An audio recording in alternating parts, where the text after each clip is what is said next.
जियो BlackRock flexi का fund 11% की negative गिरावट के साथ अभी के समय में 9 रुपए के आसपास चल रहा है। 10 रुपए पे लॉन्च हुआ था, अभी 9 रुपए पे ट्रेड हो रहा है और हो सकता है 9 रुपए से भी नीचे ये आ जाए। तो आज इसका एक छोटा सा रिव्यू करने वाले हैं। करंट कंडीशन क्या चल रही है इसकी, वो बात करेंगे। आप लोगों के बारे में जो भी आपके क्वेश्चन होंगे इसके बारे में सारी इंफॉर्मेशन आपको इसमें मिलेगी। क्या कंडीशन अभी चल रही है, पोर्टफोलियो ठीक है नहीं है, जो मार्केट कंडीशन है उसका इसके ऊपर कितना उल्टा इम्पैक्ट पड़ा है और ये कब तक रिकवरी दिखा सकता है, उसके ऊपर भी बात करने वाले हैं। तो साथ में चैनल को सब्सक्राइब कर लीजिएगा और वीडियो को लाइक जरूर कर दीजिएगा। दोस्तों शुरू कर, कंप्यूटर स्क्रीन आपके सामने चालू हो चुकी है। Jio BlackRock mutual fund house की तरफ से आने वाला जो सबसे फेमस फंड है वो Jio BlackRock flexi cap fund है, जिसके अंदर अलादीन का सपोर्ट भी है और इनके जो फंड मैनेजर हैं उनका सपोर्ट भी है। एआई प्लस ह्यूमन दोनों चीजों का सपोर्ट है इसके अंदर। अभी के समय में अगर मैं बात करूं, इसका जो एनएवी चल रहा है वो आपके सामने है 9 रुपए 7 पैसे। तकरीबन आप समझ लीजिए 9 रुपए से नीचे भी आ सकता है ये। आने वाले 2-3 अगले हफ्ते ये मार्केट के अंदर गिरावट और तो आनी है और उसके अंदर और नीचे आएगा ये। और पिछले 3 महीने में 11.17% की गिरावट इसमें आई है। और अगर मैं बात करूं पिछले 1 महीने की तो 9.93%, ऑलमोस्ट 10% की गिरावट है। और पिछले अगर 15 दिन की स्पेशली अगर मैं बात करूं तो 4.22% की गिरावट है। गिरावट का कारण एक ही है, क्योंकि मार्केट के अंदर क्रैश आ रखा है और मार्केट के अंदर क्रैश का कारण है ईरान, इजराइल और यूएस का जो युद्ध चल रहा है वो। जैसे ही ये युद्ध सॉल्यूशन होता है, इसका सारी चीजें होती हैं, तो ये रिवर्स करेगा। जब मार्केट रिकवरी दिखाएगी तो ये फंड भी रिकवरी दिखाएगा। बात करते हैं इसके पोर्टफोलियो की, वो समझते हैं कि क्या उसके अंदर कुछ पॉजिटिविटी है या वो सही है या बेकार है, उसकी बात करेंगे, क्योंकि पोर्टफोलियो समझना बहुत जरूरी है। देखिए 99.72% अभी इसके अंदर इक्विटी की हिस्सेदारी है और कैश इन्होंने 0.22% रखा हुआ है। बात करूं लार्ज कैप की हिस्सेदारी 68.59% है। 14.13% की हिस्सेदारी मिड कैप है और स्मॉल कैप 17.27% है। 118 स्टॉक्स है इसके अंदर।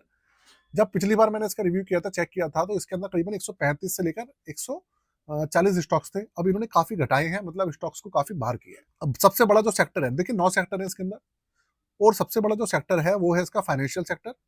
करीबन 30% की हिस्सेदारी है। और सबसे अच्छी बात यही है इसके अंदर, क्योंकि इन्होंने फाइनेंशियल जो सेक्टर है उसकी हिस्सेदारी बढ़ा दी है, इसलिए ये फंड बहुत जल्दी रिकवरी कर जाएगा। टेक्नोलॉजी 13.74, इंडस्ट्रियल सेक्टर है 12.73% और एनर्जी 11.63 है। एनर्जी सेक्टर में क्राइसिस आ रखी है उसकी, तो इसलिए इन्होंने जो एनर्जी सेक्टर है उसकी हिस्सेदारी घटा रखी है। कंज्यूमर सेक्टर है 10.91% और मटेरियल सेक्टर है 9%। कंज्यूमर स्टेपल्स है 7% और हेल्थ केयर है 4.5%। ये हिस्सेदारी है। तो पोर्टफोलियो ओवरऑल काफी अच्छी कंडीशन में दिख रहा है और काफी रिफाइन है। और ये जो पोर्टफोलियो अलादीन के द्वारा नहीं बनाया गया है, ये इसके जो फंड मैनेजर है उनके द्वारा बनाया गया है। और बहुत ज्यादा अप एंड डाउन करने के बाद बार बार स्टॉक बाहर करे हैं, फिर एंट्री करिए, फिर बाहर करें, फिर R&D करने के बाद इन्होंने अच्छा पोर्टफोलियो डिसाइड कर दिया इस फंड को लेकर। और मार्केट की कंडीशन को भी इन्होंने समझ लिया है और इन्वेस्टर के लिए सबसे जरूरी बात यही है। आगे चलते हैं। 13 अक्टूबर 2025 को लॉन्च हुआ था, तो ऑलमोस्ट इसको 6 महीने तो हो ही गए हैं या होने वाले हैं, समझ लीजिए। रिटर्न्स देख लेते हैं, रिटर्न्स कैसे चल रहे हैं अब इसके। वैसे तो मैंने आपको बता ही दिया रिटर्न्स। 6 महीने का डेटा तो अवेलेबल नहीं है, क्योंकि 6 महीने इसको हुए नहीं है। बाकी मोटा मोटा मैंने आपको बता ही दिया। जब से लॉन्च हुआ है तब से अभी तक 9.30% का नेगेटिव में रिटर्न दे रहा है। निफ्टी 500 इसका बेंचमार्क है, ओपन एंडेड स्कीम है। आधा प्रतिशत मतलब 0.50% इसका एक्सपेंस रेशियो है।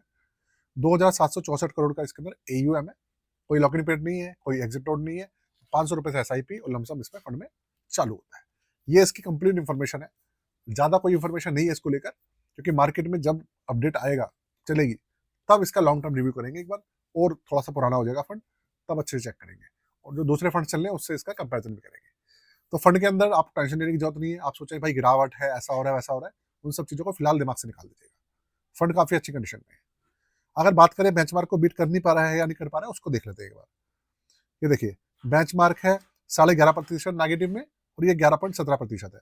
तो बेंचमार्क को बीट भी कर रहा है। तो भाई साथ में आपको बता दूं कि भाई आप पोर्टफोलियो अपना बनवाना चाहें, पोर्टफोलियो रिव्यू कराना चाहें अपना, तो उसके लिए चार्जेस है 999 रुपये। डिस्क्रिप्शन के अंदर व्हाट्सएप नंबर है, सारी चीजें मेंशन है, आप जाकर देख लीजिएगा। क्योंकि ऐसी कंडीशन के अंदर अपना जो पोर्टफोलियो है उसको रिव्यू कराना, चेक कराना, तो ये जरूरी है। तो ये सब चीजें आप करवाना चाहें तो करवा सकते हैं। आज के लिए इतना ही। जय हिंद, वंदे मातरम।